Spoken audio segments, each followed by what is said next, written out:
the fun game that makes thinking fun. Hey everybody, what is up? My name is Mackenzie, and Jonathan is not here today, and we'd like to welcome you to TerreDice. Okay, so for those of you that have been on our channel before, this is going to be a little bit of a different video. For one, it is just me, and usually my husband Jonathan is here, and usually we're not here. Usually we are in New York City with our studio, but this is a more casual setting. So where are you, Mackenzie? So right now I am in Terre Haute, Indiana, which is where my grandmother lives. She passed away a couple of years ago, unfortunately, but I'm in her house right now because I have a wedding this weekend, and this is where I fell in love with gaming. Every summer I would come up here and we would break into her game closet and play all sorts of games, and this is really felt like where I learned like the true meaning of gaming and having fun with family. So I thought it would be fun while I'm here to pop on the little camera and open up her game closet and just pull out all the games and do sort of like an unboxing. And I found some interesting finds. I barely looked at anything, but I did a little pre-research, and so far I have seen one game that the oldest I've found is from 1936, and then it goes lots in the 60s, and then a couple of them go up into the 80s. But we found some really neat things, and lots of these I had never seen before. Like, I found my staples that I like remember playing a lot in childhood, but some of them I'm like, why did we never play these? And they're coated in dust. So we will do an unboxing as a sorts, and I don't know, we'll just have fun, hang out together and chat for a little bit and see what we find. Okay, so first let us start in no particular order. I just think this box cover is fun. Let's start with Barnabas, I think that's how you say it, Barnabas Collins, The Dark Shadow Game. I mean, take a look at that. Isn't that something? It is based on the cult classic TV show. I actually found this one. I have never played this one growing up. So I did a little pre-research, and as far as I can tell, this game was made in 1969. And basically, let's open it up here. The goal of the game is to build the skeleton the fastest. So there's this coffin inside, and inside there's like all these skeleton pieces. And then as far as I can tell, you spin the spinner. Let's see if it works. And then whatever you land on, that's the piece that you get to build your skeleton. And then, so it's pretty straightforward. But one thing I loved is that it says, bonus, set a Barnabas Fang skeleton glow in the dark. So it actually used to come with a pair of fangs, glow in the dark skeleton fangs. They're not in the box anymore. I'm sure my mom stole them back in the 60s, but they are, I thought that was so fun. I've never seen a game in modern times that like comes with something that absolutely has nothing to do with it. All right, what do we want to do next? All right, oh, okay. This one, okay, this is also, I had never seen this before. You guys are gonna think I'm lying that I actually played these games, but this, I think it was too old for me when I was here. It's called Masterpiece, the art auction game. And this is the closest that I can find here to like game. Like, okay, let me just show you. So basically, it's like a bidding game, and you are trying to, let me see, this is 1970 is when this came out. Here is the board. Look at that. Isn't that beautiful? So basically what I see is you roll the die, and then when you land on these, and you get some sort of art to bid on, or you have to pay for art. But look at these cards it came with. So these are the different art pieces you can bid on. I mean, isn't that beautiful? So you also get to like learn about all this art. And like the goal of the game is to end the game with like the most money still in your bank, and with the like most valuable art pieces that you want to buy. But it's like all of these famous art pieces like throughout time. And I just think that's really cool. Okay, this is a game I have played. I am sure all of you have. And that is Sorry. So here is Sorry. But I don't know if you've ever played a version of Sorry this old.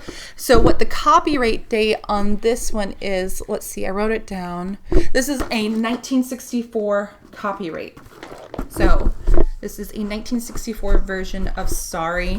You can definitely tell by looking at like, look at like those sweaters of like the people holding the cards. That's so fun. Oh, I always love pictures of people back then like playing games. Like, oh, we're a family. We're having so much fun. They have so much fun playing this game. Let's see what a 1964 Sorry board looked like. There she is. Pretty much looks the same. Little graphics have changed a lot. I think that's what's really interesting to see these old games is just like how graphic design has changed like throughout them. This has tons of dust on it. I'm not sure why, because this is actually one of our favorite games. So this is Husker Do, and this was actually probably my sister's and I's favorite game growing up. It's a memory game, and I think this is Danish. For who do you remember? Pretty sure. Look at this box. Look at this cover. Isn't that fun? So this is the, let me see, Husker Du. This is 1970. So you definitely, look at those sideburns. Can you even see that? Like, that's hilarious. Look at her pigtails. So 1970s. But this is what this game looks like. And basically, it's a memory game. So what you do is, you place all of these pieces on the board like this, and you get like a chance to look at the board. I think it's like a minute to like memorize the board, and then you put them on here, and then every time you reveal a piece, you have to try and find this matching piece. But every time, like, you get to keep it once you like draw it, if that makes sense. But it has like replayability from the 1970s. Up next, we have Marble Tilt Labyrinth. Look at that box cover.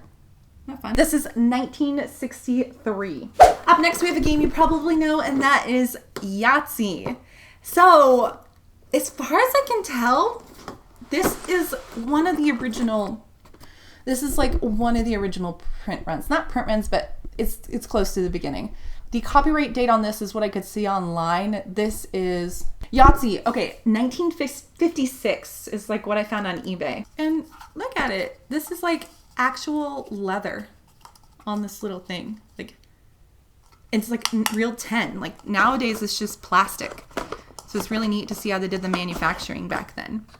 And this is my favorite part of looking at old games, is getting to see scores. Like, I don't know, this is just a really neat memory. Like, there's scores in here from my mom, like probably like 3rd grade, and then I see my grandfather and my grandmother who are no longer alive, and like it's labeled like dad. And I just think, I don't know, it's just like sometimes we're like so apt to like throw away our scores, like, you know, just to like clean things up. But then you like pull stuff out like this, like a Yahtzee, like to think Yahtzee, people were playing Yahtzee back in like the 60s, and you get to see what they did.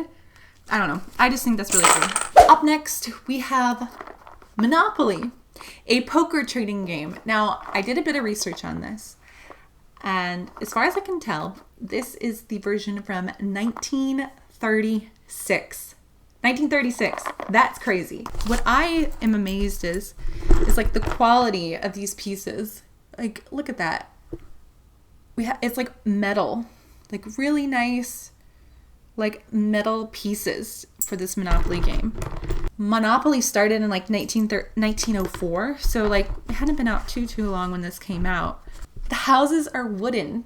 I love that. Like, the next game, I play this game a lot. Bash. Now, Bash is from 1965, and it is a game where, let me open it up. Okay, look at this guy. You are stacking this guy's like parts. So this is like the top and the bottom. It's kind of like Jenga, except you have to try and hit these pieces out without it all falling over. If that makes sense. I don't know what this man has done that we are knocking out his insides, but in 1960s, that was the objective of the game. This is what it looks like, all stood up. Oh, I did it! Up next, we have Bamboozle? Bamboozle. 1962 is the date. Ooh, fun! Ooh, I've never seen this. Look at this. Huh. Look at that. Isn't that fun? So, I'm just shooting here, but I think this is kind of like the game. It kind of looks like a mashup between like I would say Battleship, and then like, have you ever played like, I don't know, Hidden Shadows? Hidden Shadows, I think is what it's called. And it's like you're hiding and you have to try and find the other person. I think you're like trying to guess where they are and like you're trying to hide from them. But this looks pretty cool. I mean, this construction for like 1960s, 1962, I think, like things. I don't know what these things are. So the theming is lacking. I don't know what these giant, like, it looks like hockey goals are. But nevertheless, props to the construction of this game. This is velvet. Like, this guy's hat, like, that's velvet. You just, like, what? They didn't need to do that, but they did it. I loved this game growing up. That didn't sound good. Kerplunk. I think they still make this. Like, not this one. 1967. Look at this. But basically, what you do is, this is all full of marbles. Marbles. And you fill up this tube right here. And you stick all the marbles in the tube. Well, before you do that, you have to stick all these wooden sticks, these plastic sticks through that. And then you slowly take out the sticks and try not, and whoever has the most marbles fall into their thing. It's just a different version of like Jenga. Careful! No exclamation point. Sorry, careful. Like, angrily. The toppling tower game. Look at this whole family. Because I'm sure this is how it went every time. This whole family playing the careful. I'm going to clean up this mess now and somehow get this back into my grandma's closet. But I hope this was fun for you, just going a little back in time, seeing what games were like back in the 60s. I had a lot of fun, you know, exploring, and it brought back a lot of memories. Thank you so much for watching. If you like this video, make sure to like and subscribe and hit that bell for notifications so you can know whenever we put out a new video.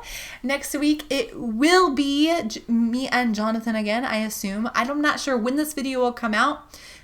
It won't be currently, it might be a couple months from now from when I'm filming, but wherever you are and whatever time it is, I hope you're having a fabulous day, and I'll see you next time. Happy playing!